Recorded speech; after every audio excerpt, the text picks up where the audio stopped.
Bueno, en primer lugar quiero agradecer esta invitación, agradecer la presencia de Monseñor Vidal y de cada una y cada uno de ustedes, que se han tomado el esfuerzo, se han venido de sus respectivos lugares de trabajo y de vivienda para participar en esta jornada del Sínodo Diocesano.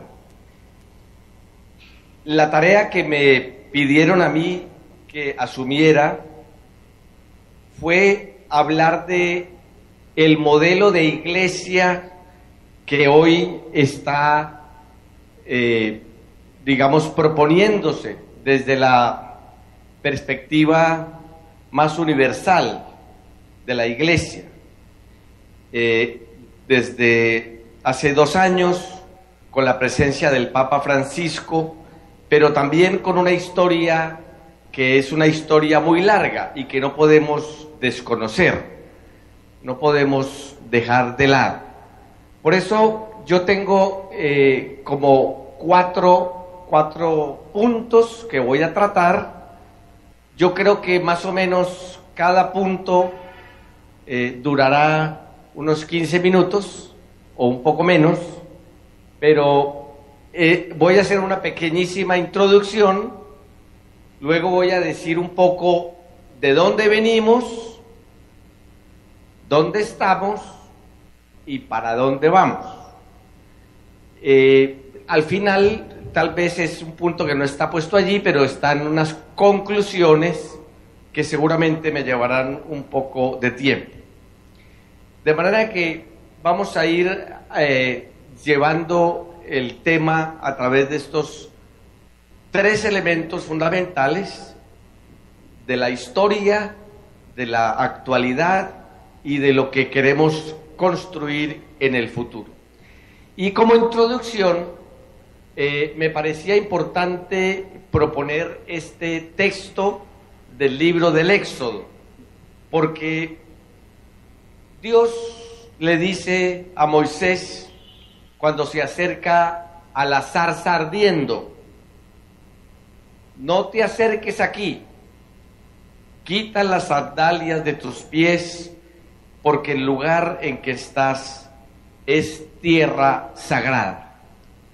Pienso que cuando nos acercamos a la historia, cuando nos acercamos a una formulación sobre la iglesia, cuando nos acercamos a un sueño de lo que queremos construir en nuestra comunidad de fe, tenemos que hacerlo con un gran respeto, porque reconocemos allí la acción de Dios, la presencia de Dios, la vida de Dios que está palpitando en medio de nosotros.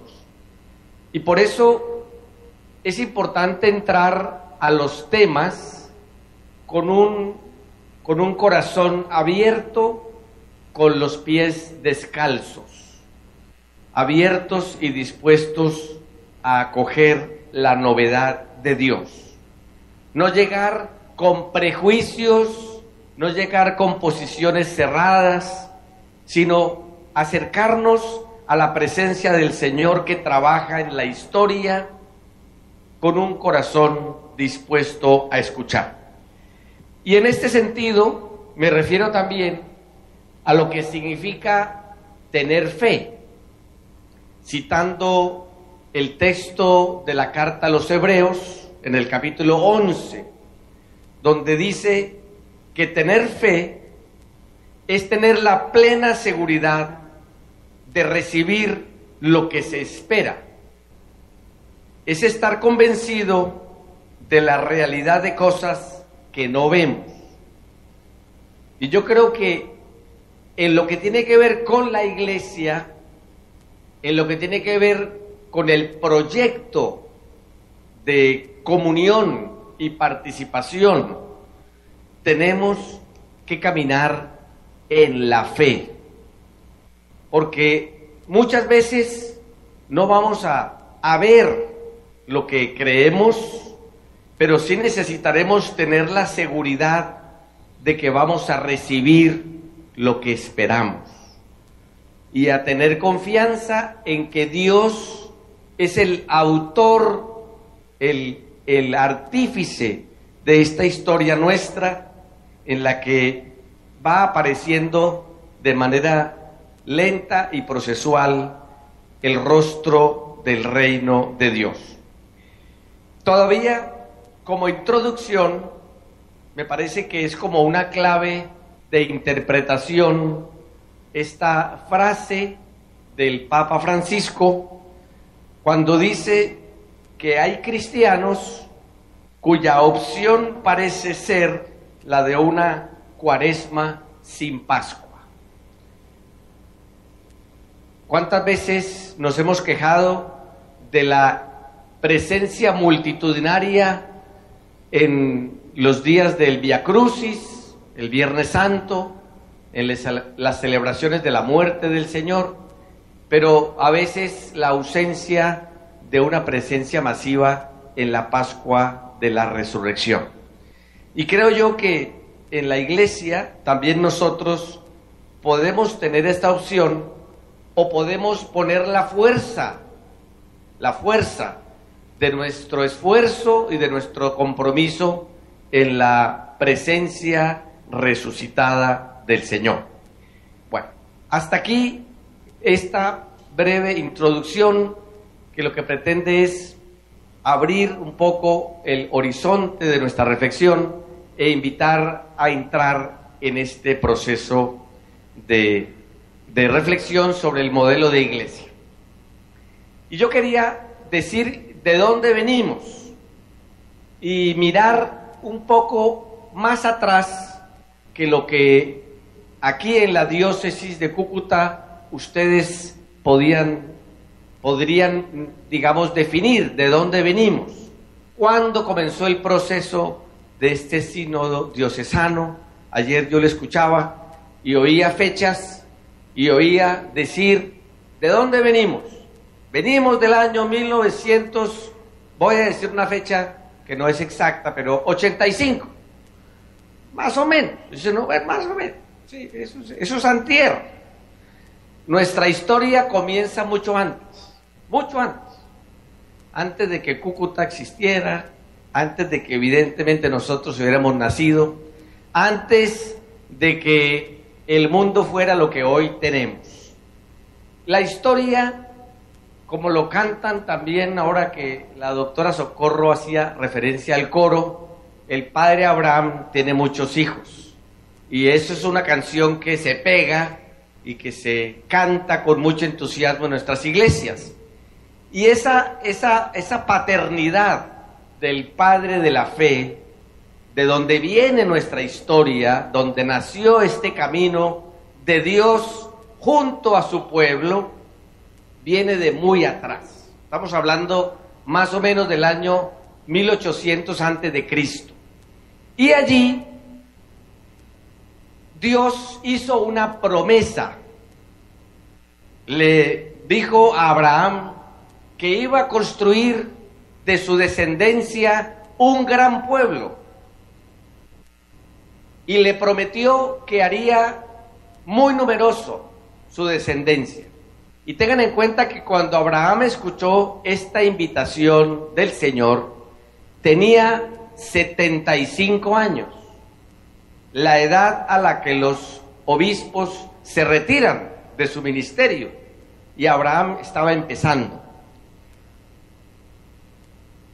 Y hay que tener en cuenta además que Abraham no tenía hijos, y que su esposa era estéril y era una anciana.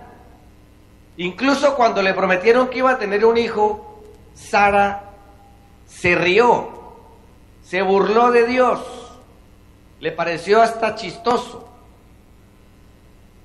Y lo más impresionante de esto es que cuando Dios le dice a Abraham que va a tener más descendientes que las estrellas del cielo o que las arenas del mar, dice el libro del Éxodo, Abraham creyó.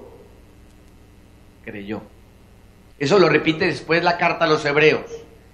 Y esa respuesta de fe de Abraham es el primer paso en nuestra historia hoy de fe. Abraham es el padre de la fe y es el que nos muestra cómo es posible lo imposible cuando uno cree y cuando uno, a pesar de la edad, a pesar de la esterilidad, a pesar de las dificultades, es capaz de ponerse en camino. Entonces, tener en cuenta esta característica de nuestra historia que comienza con un acto de fe. Segundo lugar, pasan muchos años, varios siglos, y el pueblo de Israel vive en una esclavitud en Egipto. Son maltratados, son humillados, están dedicados a construir ladrillos para que los egipcios levanten grandes pirámides como homenaje a la vida de sus faraones. Y Dios llama a Moisés y lo llama para liberar a su pueblo de la esclavitud. Y Moisés al principio se niega, propone la mayor cantidad de obstáculos posibles y dice que para él es imposible responder a esta invitación de Dios. Sin embargo, a pesar de las dificultades que el mismo Moisés propone, Dios insiste en que él sea el que lidere al pueblo de Israel en el camino de la liberación. Y aunque no estaban seguros de a dónde iban, ni cómo iban a llegar, el pueblo de Israel confió y se puso en camino. Y vuelve y aparece aquí el elemento de la fe, el elemento también de la confianza en Dios, que es el que nos va llevando hacia la tierra de libertad.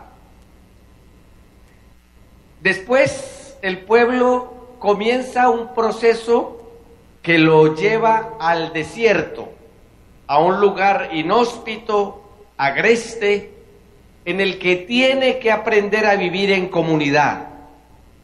Allí, en medio del desierto, en el monte Sinaí, el pueblo recibe la ley, los 10 mandamientos, el primer decálogo de la iglesia y de el pueblo de Dios, que tiene una funcionalidad, que tiene un sentido, y es permitir la convivencia de los hermanos y hermanas en el camino del desierto. Hacer posible el paso de esta situación para llegar a una tierra que emana leche y miel, para llegar a un lugar en el que ellos se puedan sentir propietarios, dueños, libres y autónomos, pero que necesita el camino de purificación del desierto. Allí también el pueblo hizo recurso a su fe, a la fe que había recibido, hizo recurso a la confianza en la promesa de Dios para ellos. Viene después del camino del desierto una cosa que se conoce en la historia de Israel como el tiempo de la conquista, porque la tierra prometida a la que llegaron los israelitas estaba ocupada. Cuando llegó Israel a la tierra de Palestina, se encontraron con otros pueblos que llevaban allí muchos años y que decían: Dios también nos prometió a nosotros este territorio y es nuestro. Y entonces Israel tuvo que empezar a negociar y a luchar por adueñarse de ese territorio. Todavía hoy esa pelea no ha terminado. Todavía están los unos diciendo que estaban allí también por regalo de Dios, y los que llegaron diciendo que Dios los había enviado para liberar ese territorio. Lo cierto es que la tierra prometida, a la que vamos caminando todos, es un regalo de Dios, pero al mismo tiempo es una conquista nuestra. No podemos sencillamente sentarnos a esperar que nos caiga del cielo la iglesia que queremos construir. Tenemos que conquistarla.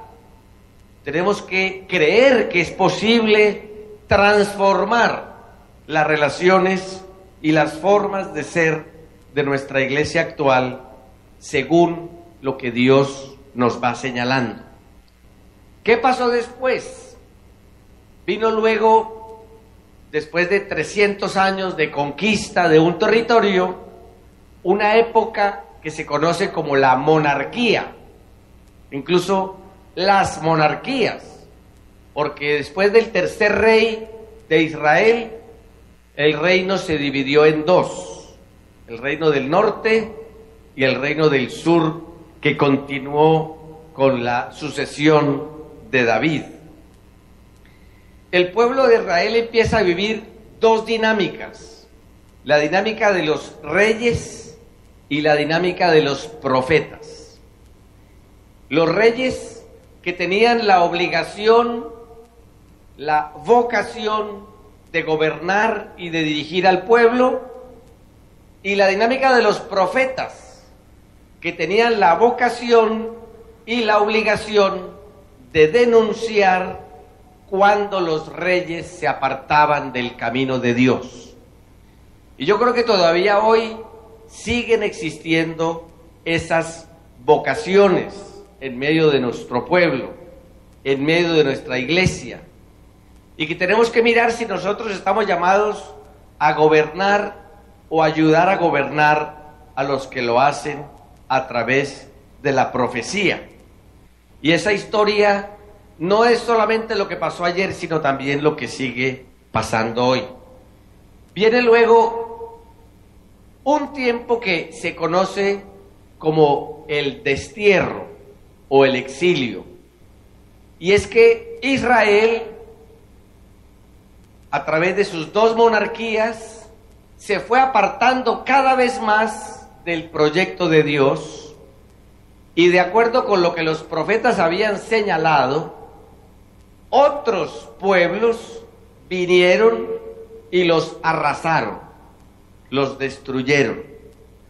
Dejaron a Israel sin territorio, sin tierra, sin templo, sin estado. Incluso llegaron a sentirse sin Dios. Y es una época, otra vez, como el desierto, de purificación, de cambio, de transformaciones fundamentales.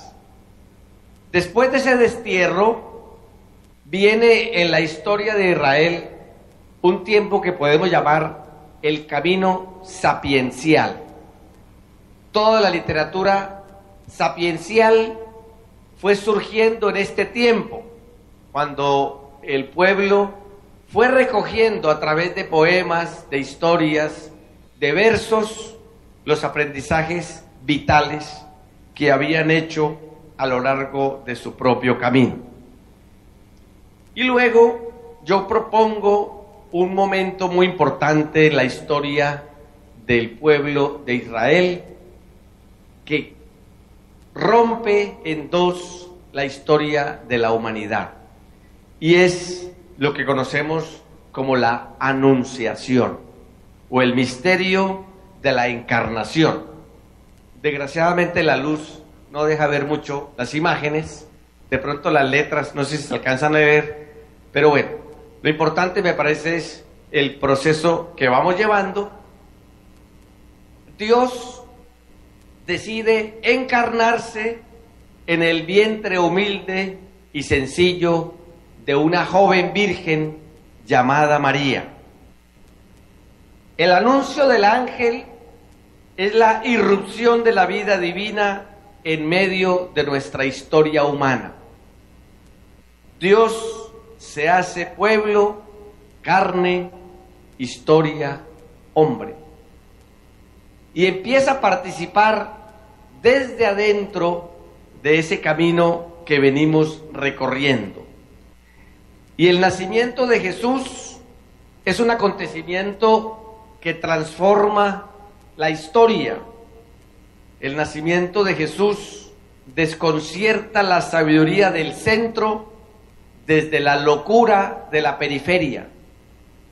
Desinstala la riqueza del centro desde la pobreza de la periferia. Desestabiliza el poder del centro desde la debilidad de la periferia. Y Jesús vive un ministerio de anuncio del reino de Dios que fundamentalmente se regala a los más pequeños.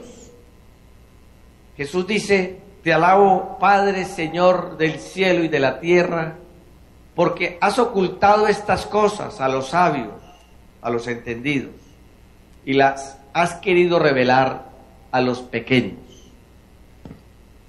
Para Jesús, el misterio del reino es un secreto que Dios comunica a los más pequeños, y a través de palabras y acciones Jesús nos va revelando una propuesta de camino para llegar a Dios.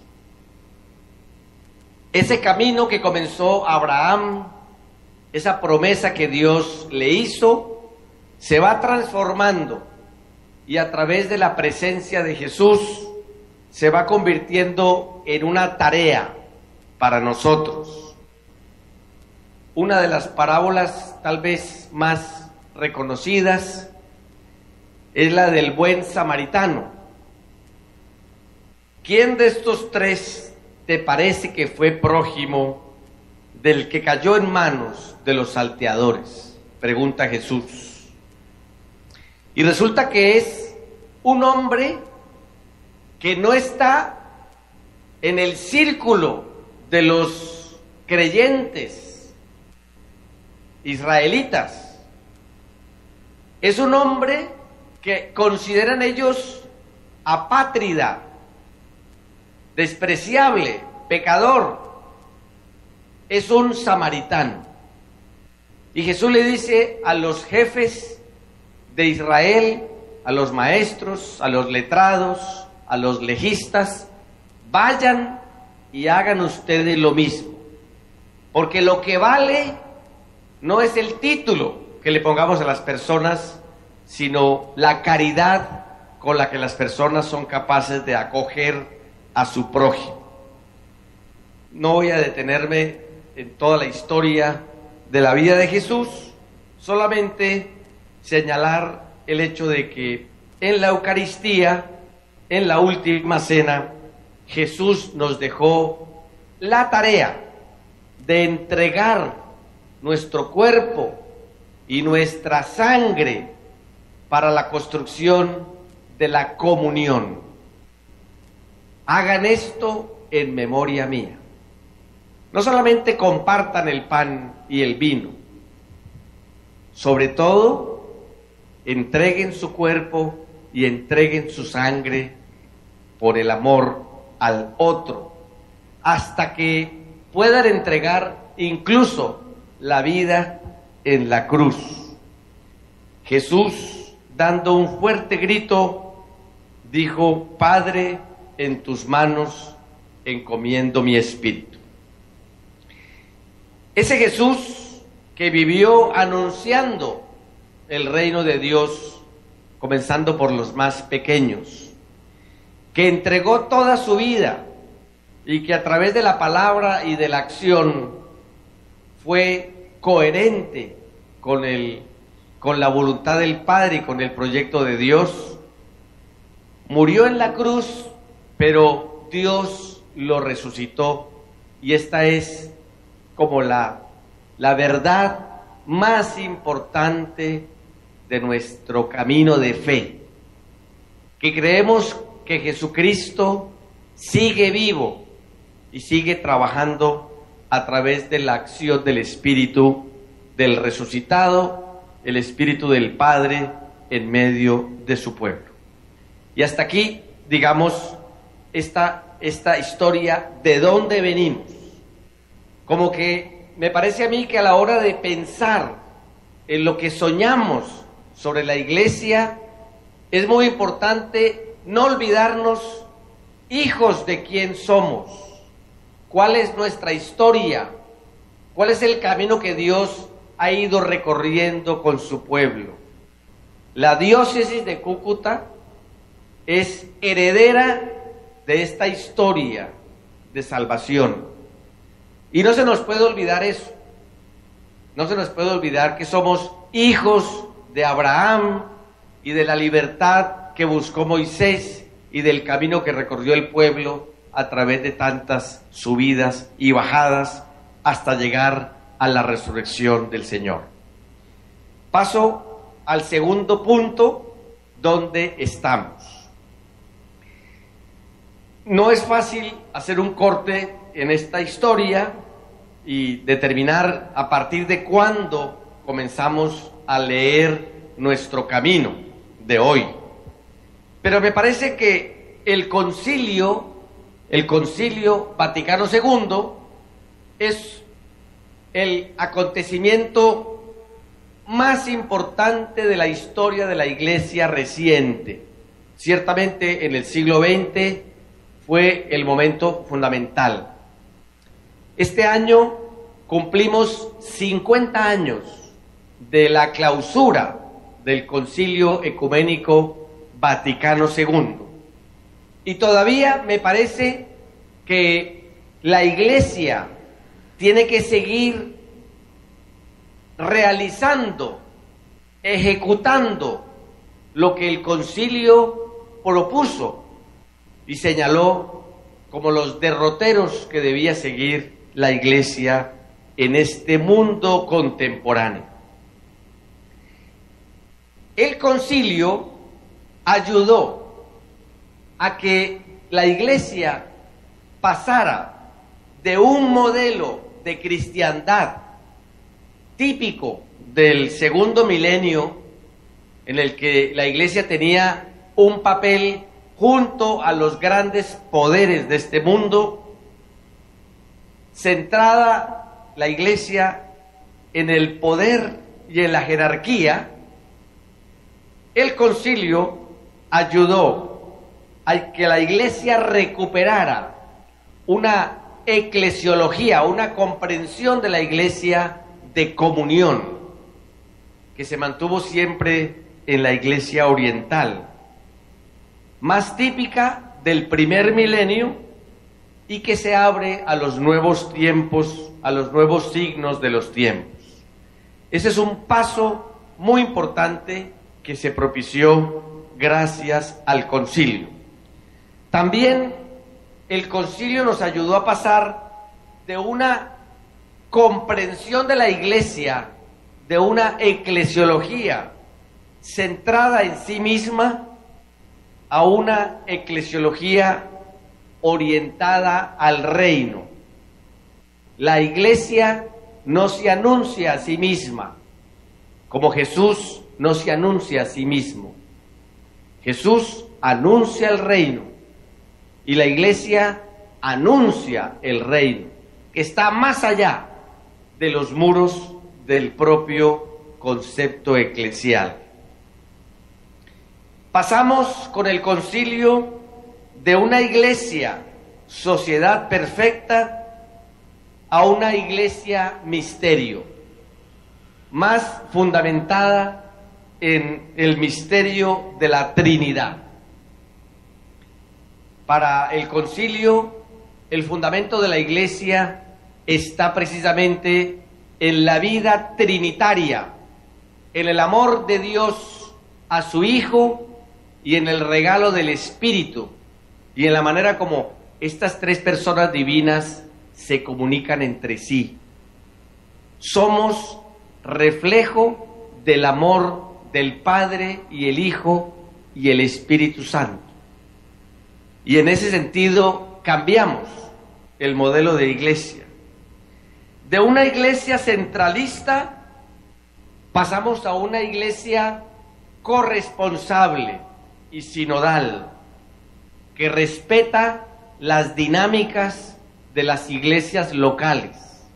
Este sínodo es un signo visible de que efectivamente estamos cambiando de una iglesia que sencillamente se limita a publicar unos decretos y unas decisiones de una autoridad, cambia a construir esas decisiones a través de la consulta y la escucha de las personas, de los miembros de la iglesia, de las iglesias locales.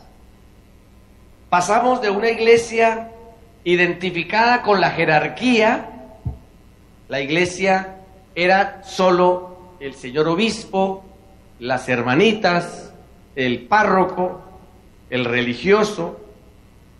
Pasamos a una iglesia, toda ella pueblo de Dios, con carismas distintos, con tareas distintas, con funciones distintas, como el cuerpo, que tiene manos, ojos, pies, cabeza, y cada uno con una tarea respetable, cada uno con una tarea necesaria, cada uno con una tarea imprescindible.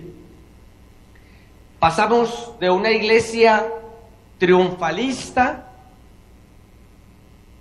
que se las sabía todas, que siempre caía de pie en los regímenes totalitarios de izquierda o de derecha, a una iglesia peregrina, santa y pecadora. Pasamos de una iglesia señora y dominadora, madre y maestra universal, a una iglesia servidora de todos y en especial de los más pobres.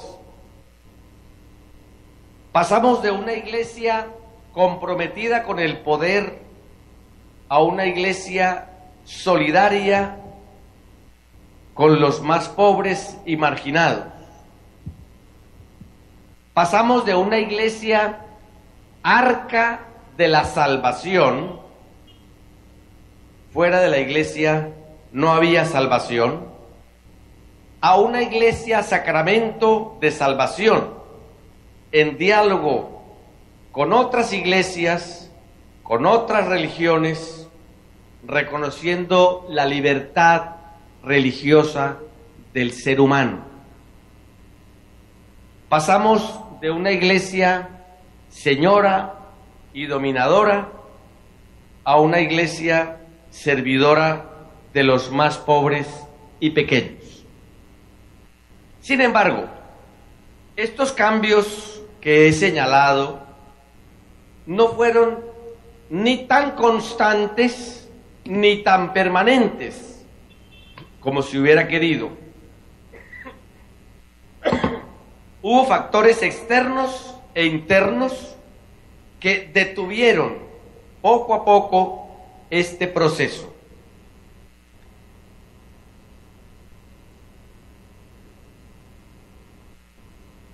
En las décadas de los años 70 y 80 se infiltró no solo en la iglesia, sino en la humanidad entera, una especie de desaliento, desesperanza. Se perdió la ilusión de los sueños y se perdieron las utopías que alentaban el camino de los pueblos. Hay que decir que en esta época de los años 70 y 80, la tensión entre dos mundos, el mundo capitalista y el mundo socialista, se fue inclinando, la balanza se fue inclinando hasta que en el año 1989 cayó simbólicamente y realmente el muro de la ciudad de Berlín, que hizo que lo que llamábamos la cortina de hierro, los países socialistas del oriente europeo, se fueran cayendo sus gobiernos y se fueran transformando en democracias. Un autor muy conocido en esos tiempos escribió un libro que se llamaba El final de la historia. Ya se acabó, terminamos. Aquí ganó un régimen o una estructura o una propuesta política y económica y fue vencida otra y ya, se acabó. Sin embargo, eso que pensamos que era, ya se acabó, ya no podemos pelear más, ya no hay nada más que hacer. Para muchos pueblos en el mundo fue un momento de desaliento, porque todavía la realidad era contradictoria con los sueños que teníamos, y todavía había pobreza, analfabetismo, falta de oportunidades, necesidades urgentes de las comunidades y las personas. Entonces parecía que ya no podíamos hacer nada.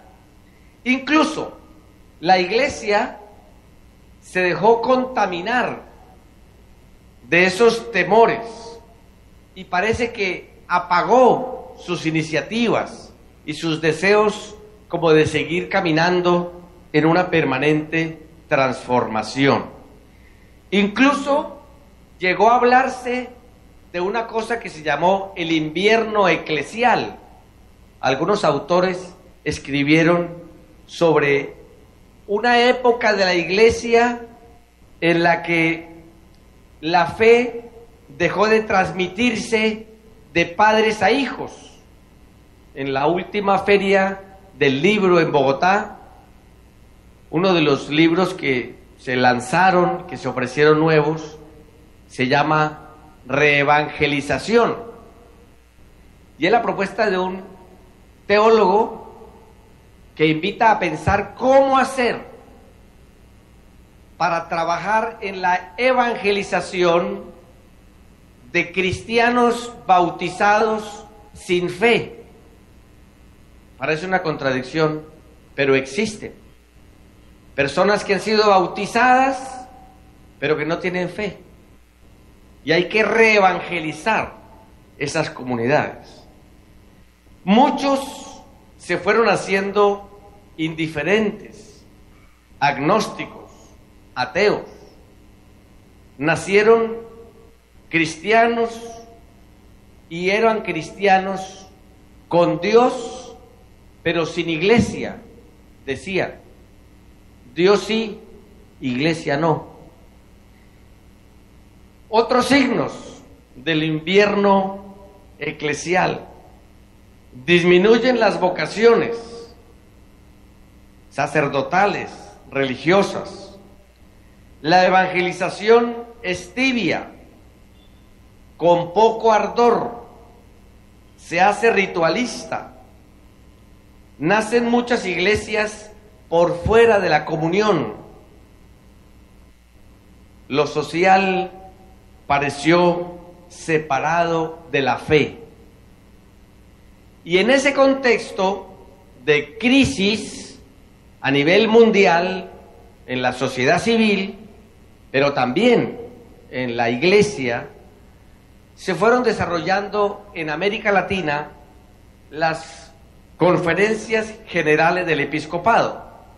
Ahí tenemos una pequeña síntesis, sin contar la de Río de Janeiro, que fue antes del concilio, la de Medellín en el año 68, Puebla en el año 79, Santo Domingo en el año 92 y finalmente Aparecida en el año 2007. Tuvimos durante esos años la presencia y el trabajo de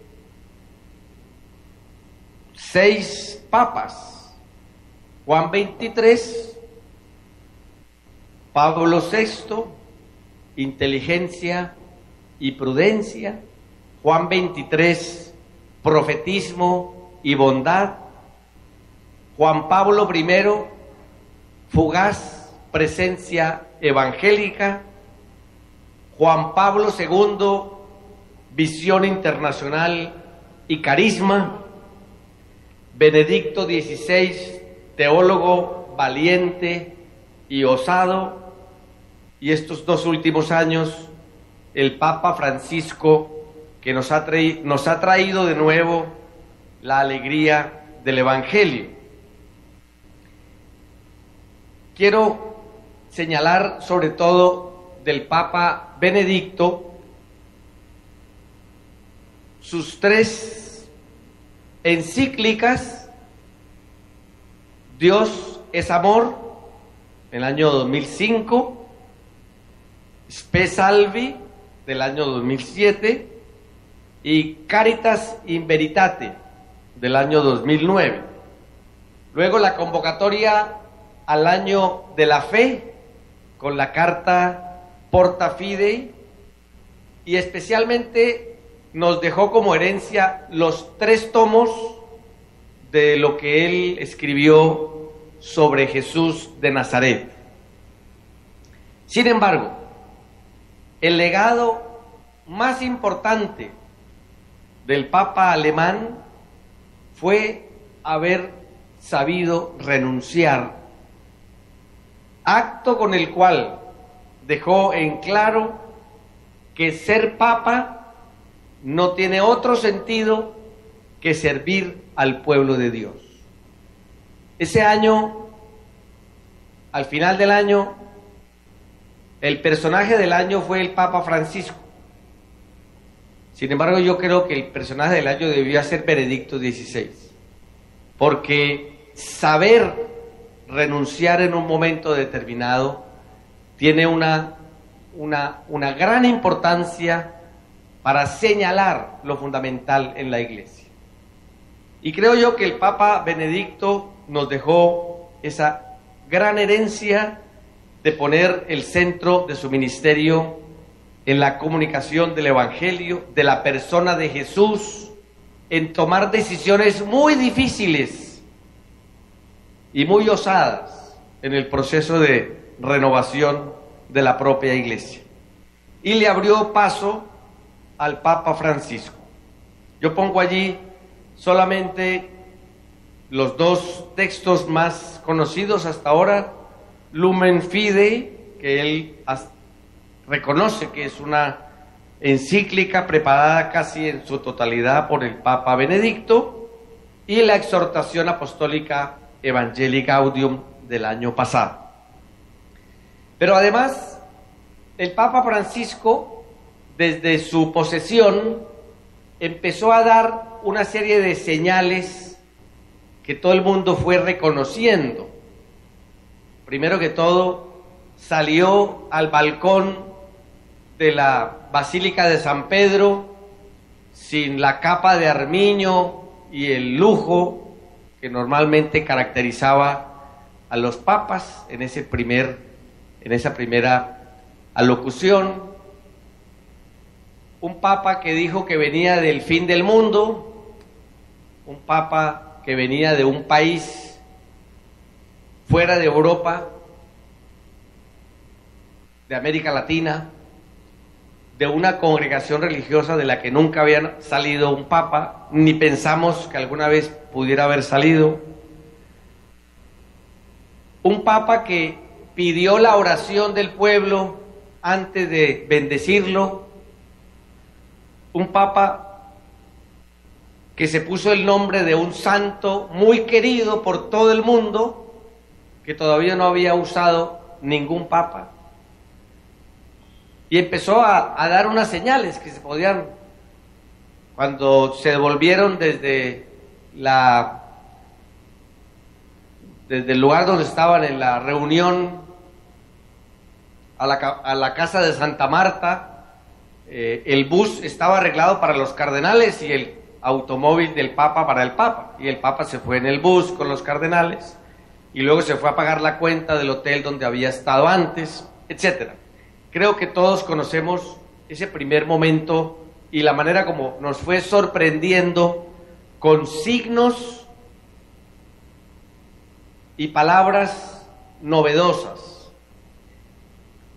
Esta carta, esta exhortación apostólica, Evangelii Gaudium, tiene una introducción, una conclusión y 5 capítulos. Creo que ustedes seguramente los han leído, y tal vez la fuerza de esta carta está precisamente en señalar a la alegría como la señal, la característica más típica del Evangelio.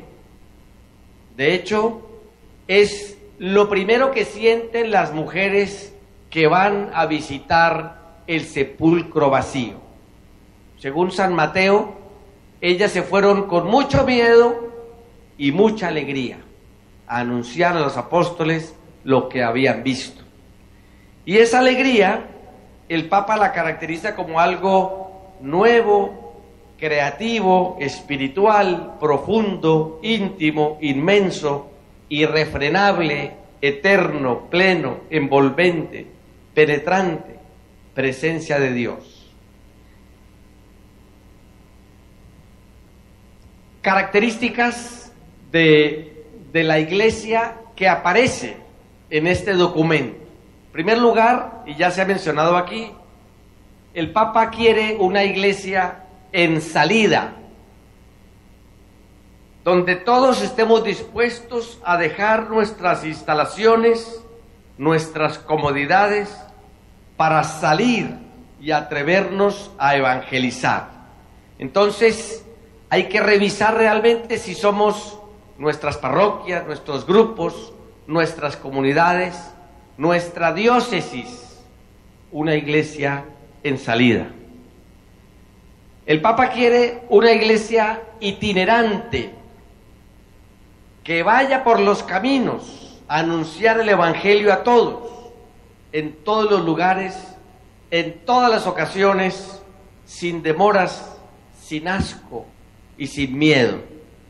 Entonces, una iglesia itinerante que está siempre en movimiento. El Papa quiere una iglesia que primee. Él inventa términos, y para hablar de que Él nos amó primero, es como que tome la iniciativa, que vaya adelante, que se involucre, que acompañe, que busque a los que están lejos, a los que están excluidos de la sociedad. Entonces, es una iglesia que está siempre tomando la iniciativa y proponiendo un paso, el paso siguiente. El Papa quiere una iglesia en permanente conversión. Él mismo se la pasa pidiendo que pidan por él, que él necesita oración. Sabe que no bastan los documentos, que se olvidan rápidamente. Tenemos que avanzar en el camino de una conversión pastoral. No se pueden dejar las cosas como están. Entonces, esta es otra característica fundamental de esta iglesia que el Papa nos señala. El Papa quiere una iglesia fiel a Jesucristo, centro de nuestra fe. La misión del Evangelio ha de transformarlo todo: costumbres, estilos, horario, lenguaje, estructuras. Todo ha de hacerse en función de la evangelización. Quiere una iglesia descentralizada. Una excesiva centralización, más que ayudar a la evangelización, complica a la iglesia y su dinámica misionera. El Papa quiere una iglesia que sea capaz de descentralizarse permanentemente. El Papa quiere una iglesia pobre y para los pobres, que lleve el Evangelio a todos, sin excepción, pero que privilegie sobre todo a los pobres y enfermos, a los que son despreciados y olvidados, aquellos que no tienen con qué recompensarnos. Dice que prefiere una iglesia accidentada, herida y manchada, antes que una iglesia encerrada y enferma en su comodidad y en su instalación. Si salimos y nos manchamos, si salimos y nos accidentamos, si salimos y nos enfermamos, eso es mejor que enfermarse en la casa por estar acomodados e instalados en nuestra comodidad. Quiere una iglesia que dialoga.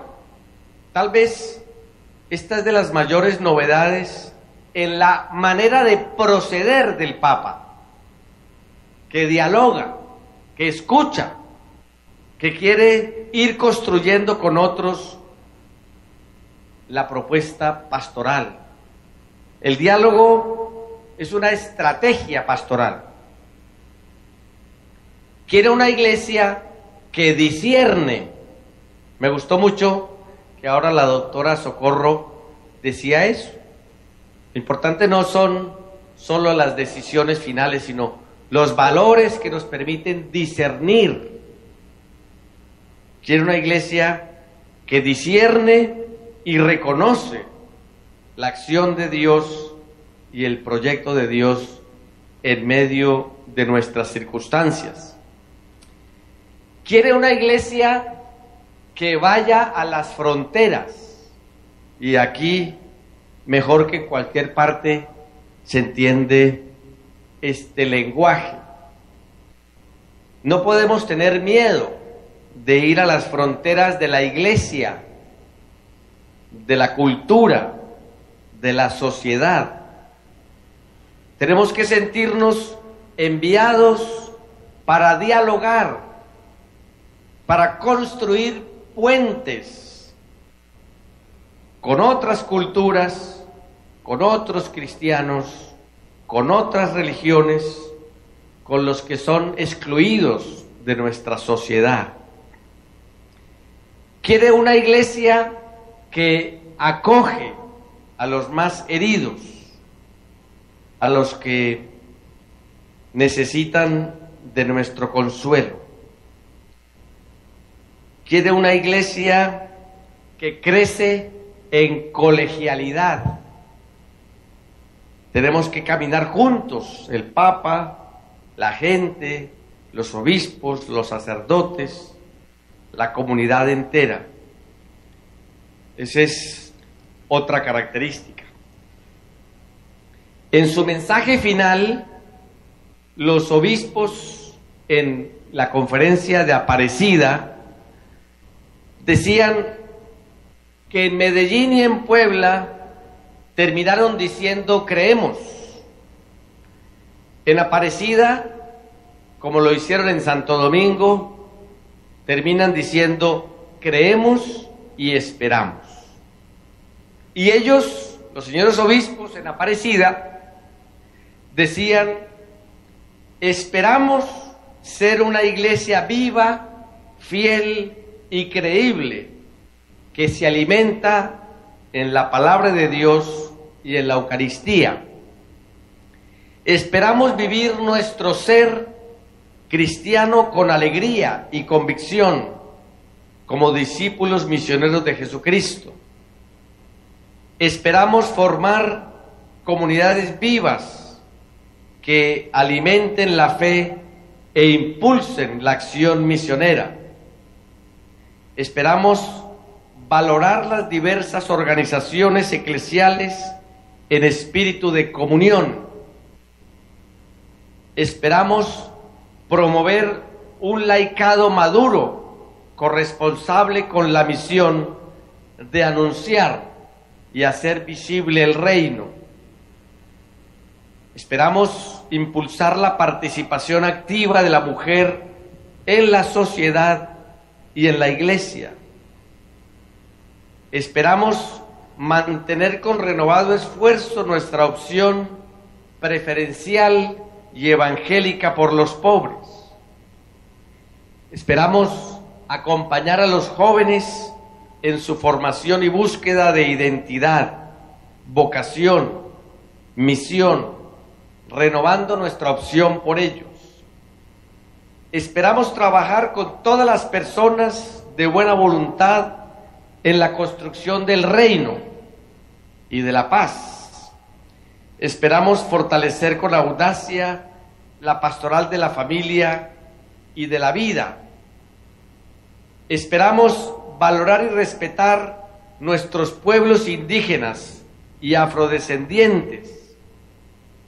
Esperamos avanzar en el diálogo ecuménico para que todos sean uno, como también en el diálogo interreligioso. Esperamos hacer de este continente un modelo de reconciliación, de justicia y de paz. Esperamos cuidar la creación, casa de todos, en fidelidad al proyecto de Dios. Esperamos colaborar en la integración de los pueblos de América Latina y el Caribe. Y termino con dos frases que a mí por lo menos me han ayudado en mi camino espiritual. La primera, no sé si la lean ahí ustedes. ¿No se lee nada? ¿Por qué no la leen en voz alta?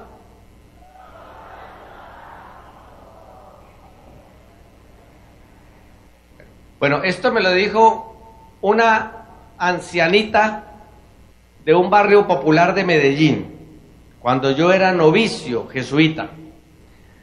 Y realmente me parece que tiene una sabiduría muy grande y que nos invita a poner nuestro granito de arena. Cuando el Señor multiplicó los panes y los peces, lo primero que hizo fue preguntarle a los discípulos: ¿ustedes qué tienen? Tenemos 5 panes y 2 peces. Tráigalos para acá. Yo creo que a veces nuestras comunidades, nuestras parroquias, nuestra diócesis, se siente con pocos recursos, con pocas herramientas, con pocos medios. Sin embargo, el Señor nos pregunta: ¿usted cuánto tiene? Tengo 5 centavos, tráigalo. Con eso lo vamos a hacer. Yo creo que esa es como la intuición fundamental de esta frase. Dios a uno lo ayuda en todo, menos en lo que deja de hacer. Entonces, queremos un modelo nuevo de iglesia, pues hay que hacerlo, hay que construirlo. A mí a veces me reclama la gente: es que uno va a una parroquia X o Y, una homilía aburrida, no dice nada, se demora mucho, es demasiado circular el pensamiento, vuelve y repite, vuelve y repite. Y yo le digo: ¿y usted le dijo al párroco algo? No, ¿cómo se le ocurre que le va a decir algo al párroco? Entonces, ¿cómo va a aprender el párroco? Necesita que la señora o el señor vaya. O entre un billete de 1,000 pesos o de 50,000, le eche una cartica y le diga: padre, revise la manera de preparar su homilía. En la limosna le puede echar en un billete de 50. Y seguro que se lo lee. Pero lo importante es que nosotros efectivamente podamos poner lo que tenemos. Es que en la parroquia falta participación. A ver, hay que hacerlo. La otra frase con la que quería terminar es una frase que más o menos se atribuye al fundador de los jesuitas, San Ignacio de Loyola.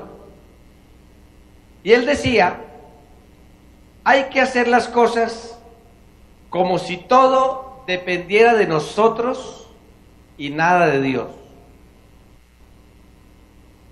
Pero hay que confiar en Dios como si todo dependiera de Dios y nada de mí. De manera que hay una doble dinámica de compromiso y de confianza que están en el mismo nivel. Yo hago las cosas como responsabilidad mía, porque Dios me dio esta tarea, pero confío en el fruto, en el resultado final, en la mano de Dios, que es el dueño de mi vida y de la vida de la iglesia. Por eso, el mensaje final de los obispos en Aparecida, que creo yo que tiene mucho del Papa Francisco, porque allí estuvo el cardenal Jorge Mario Bergoglio como arzobispo de Buenos Aires, y tuvo una presencia muy importante en el comité de redacción de la conferencia de Aparecida. Los señores obispos no descuidan la responsabilidad que ellos asumen, creen y esperan, pero nos invitan a nosotros también a reafirmar nuestra fe y nuestra esperanza. Que se han ido a iglesias neopentecostales. Sin embargo, en las estadísticas de la Iglesia Católica Universal, todos los años aparece un crecimiento que generalmente es un poco mayor que el crecimiento general de la población mundial. O sea, no simplemente cuestión de que va creciendo la población del mundo y entonces va creciendo la iglesia. En ese sentido, yo pienso que ganar o perder terreno es una concepción, digamos, como de territorios. Y yo creo que la iglesia, nosotros debemos preocuparnos no por ganar terrenos, sino por ser más lo que somos. Y en la medida en que nosotros, creyentes, cada uno de nosotros, sea más lo que debe ser, de acuerdo a la vocación que Dios le regaló, pues seremos mejores evangelizadores y podremos ayudar a transformar más el rostro de la iglesia. Entonces yo realmente no creo que se trate de ganar terrenos o de recuperarlos, sino de vivir nosotros un proceso de conversión. Y eso será lo que vaya atrayendo más a las personas. Otra pregunta: ¿cómo trabajar con la comunidad LGBTI? Sin denigrarlos, pero sin, no sé la palabra que dice aquí, ir y difundirlos. ¿Cómo trabajar con la población LGBTI? Yo personalmente creo que lo más importante con cualquier población es el respeto.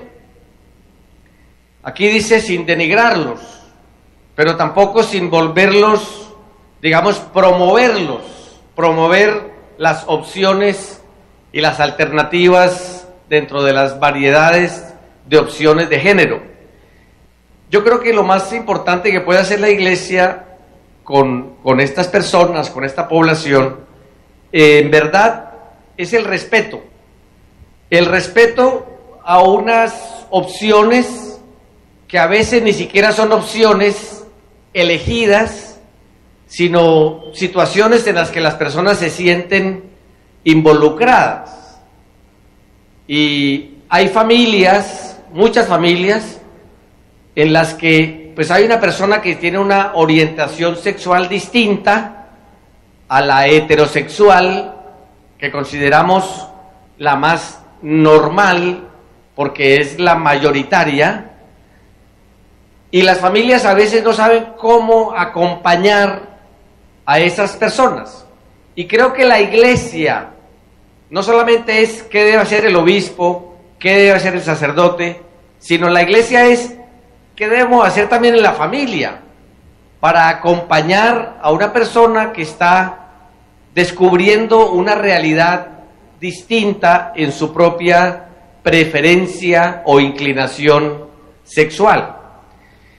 Y yo creo que lo más importante para esta comunidad, como para cualquier otra comunidad, pues es el respeto y el reconocimiento, digamos, como de su búsqueda.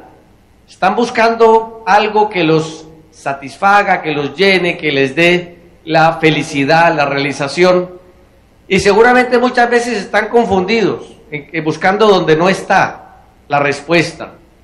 Y en parte el respeto hará que podamos ayudarles a hacer un proceso de búsqueda acertado y un discernimiento con los criterios de Dios y de la búsqueda del bien mejor para todos.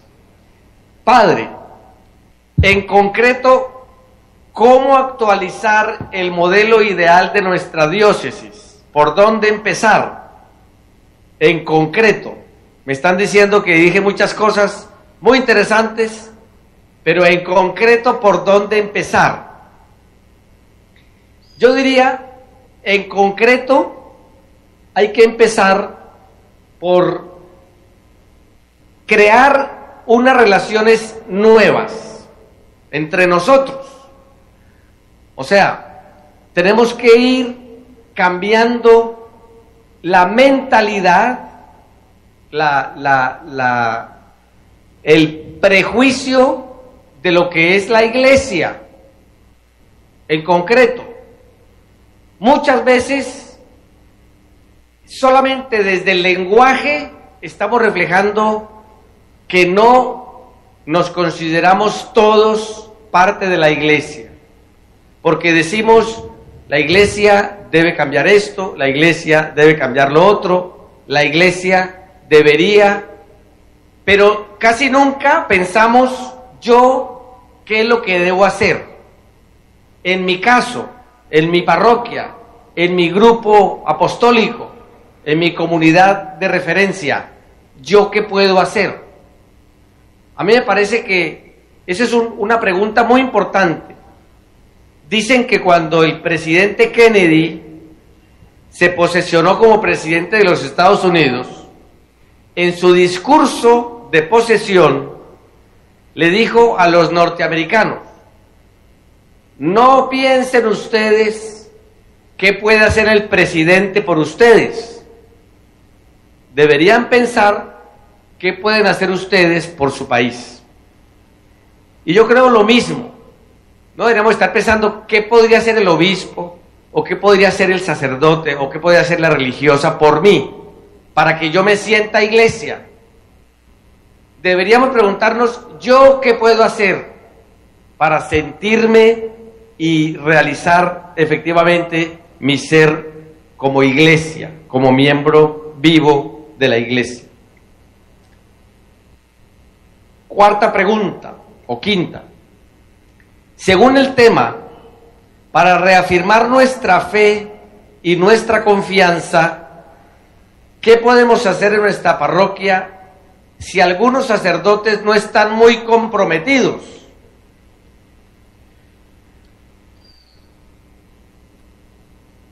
Yo no tengo la respuesta, perdónenme que les diga, pero yo creo que en muchas partes y en muchas parroquias seguramente los sacerdotes no están muy interesados en que cambie la manera de vivir el modelo eclesial.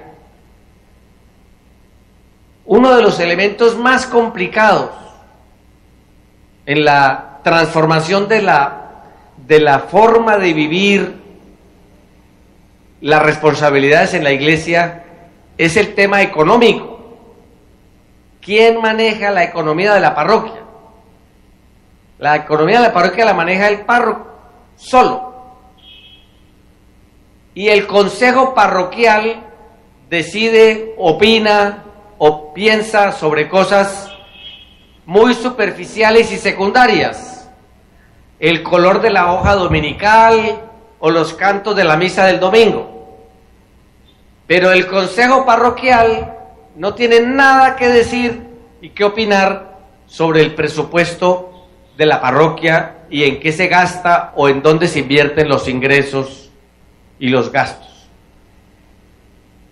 Yo creo que evidentemente un laico o una laica en una parroquia no puede llegar a decirle al párroco: padre, de ahora en adelante usted tiene que compartir con nosotros las cuentas, el informe económico, una planeación de presupuesto. Tal vez eso pues sea imposible. Pero yo sí pienso que hay que ir caminando hacia una corresponsabilidad cada vez mayor en la administración y en las decisiones de las comunidades parroquiales. Y eso supone que los sacerdotes que tenemos la responsabilidad de dirigir una parroquia, tenemos también la apertura para dejarnos acompañar, para escuchar la opinión, para consultar la manera de pensar de nuestros fieles. No solamente como una especie de concesión, yo les voy a dar yo creo que es un derecho de la iglesia, de la comunidad eclesial, poder responder por todo el tema administrativo y evidentemente también por los temas pastorales, por las decisiones de los grupos que se favorecen, que se apoyan, las formas de trabajar, además de las cuestiones de tipo litúrgico o, digamos, de culto, las grandes decisiones de la pastoral social, de la pastoral de la salud, de la pastoral de los enfermos, de la pastoral litúrgica, etc. Entonces, yo creo que un paso concreto es ir avanzando hacia la creación o la consolidación de unos consejos parroquiales que tengan la posibilidad de hablar y opinar sobre todos los temas. Está bien y muy claro llegar a los pobres, pero ¿qué estrategia utilizar para llegar a los ricos, que son tan apáticos a participar en la iglesia y menos colaborar? Entonces yo diría que Jesús llegaba a los ricos a través de la cercanía, de la amistad, del respeto, pero llegaba para llevarlos a donde los pobres. Llegaba para invitarlos, como Zaqueo, a dar la mitad de sus bienes a los pobres y a devolver 4 veces a los que habían robado. Jesús llegaba a donde los ricos para invitarlos a colaborar en la acción que él realizaba entre los más pobres. Y yo creo que las personas que tienen dinero muchas veces son generosas y están dispuestas a colaborar. Y yo creo que hay que confiar en esa bondad de las personas y la capacidad de ayudar. Entonces, una estrategia para llegar a los ricos es llevarles a los pobres, invitarlos a vivir, a acercarse a los pobres. En realidad los pobres no solamente son la opción preferencial de la iglesia, sino que son, desde el Papa Benedicto, son una opción cristológica, son el pobre, la opción preferencial por el pobre, lo que refleja es una manera de trabajar de Dios. Dios salva a la iglesia y Dios salva a la humanidad desde los heridos de la historia, desde los pequeños, desde los débiles, desde los pobres. Entonces, la manera de involucrar a los ricos en el proceso pastoral es precisamente mostrándoles la realidad de los pobres, invitándolos a que esa realidad de los pobres también a ellos los saque de su propio centro, de su propia comodidad, y los comprometa con la iglesia. La iglesia, una preparación debe tener un solo ideal, todos siguen lo mismo, no la entiendo. No sé qué será un solo ideal, pero me imagino que, no sé si está hablando de lo que ayer conversábamos sobre las comunidades y no sé. ¿Por qué hay sacerdotes que no se apegan al plan de evangelización, de ir a las periferias? ¿Y qué hacer al respecto? Porque yo diría, la respuesta es muy sencilla, porque los sacerdotes también somos seres humanos, y seres humanos frágiles. Y muchas veces, aunque el obispo nos mande una cosa, pues el Papa nos manda una cosa, pero nos cuesta.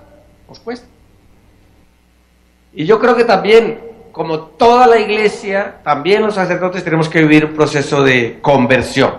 Bueno, yo dejo hasta aquí porque realmente hay muchas más preguntas, pero vale la pena, pues, después de a lo mejor publicarlas en la página del sínodo para que se conozca. Agradecemos al Padre Hernán nuevamente. Padre.